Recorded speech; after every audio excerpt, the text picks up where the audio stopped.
Bonjour. Ici Julien d'Épicerie Mobile. Aujourd'hui, au menu, pourquoi devrions-nous réduire notre utilisation de sacs en plastique?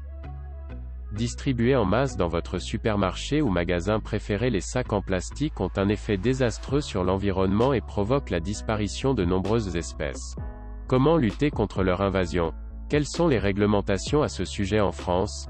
Selon le ministère de l'Environnement, de l'Énergie et de la Mer, plus de 5 milliards de sacs plastiques sont distribués en caisse chaque année en France. En cumulant l'ensemble des secteurs commerciaux, ce chiffre s'élève à 17 milliards. Soit 539 sacs distribués à la seconde. En moyenne, un Français en consomme 300 par an.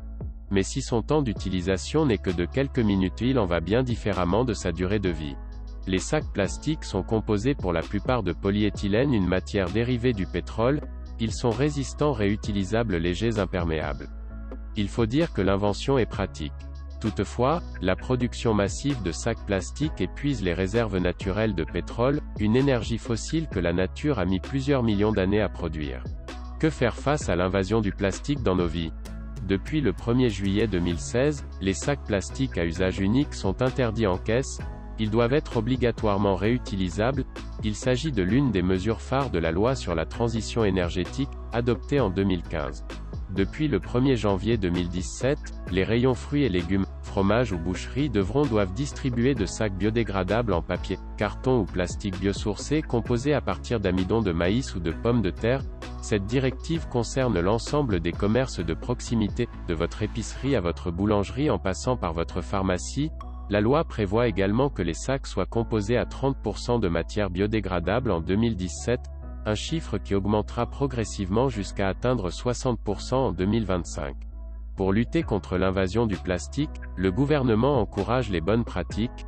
Dans les années 2000, le sac en caisse est devenu payant, ce qui permit une utilisation accrue de sacs réutilisables.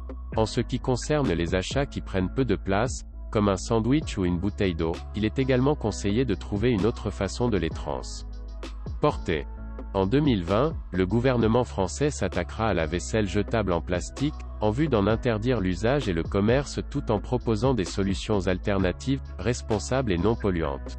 Si sa production est à la fois simple et rapide, moins d'une seconde, il faut compter entre 100 et 400 ans pour qu'il se désagrège complètement.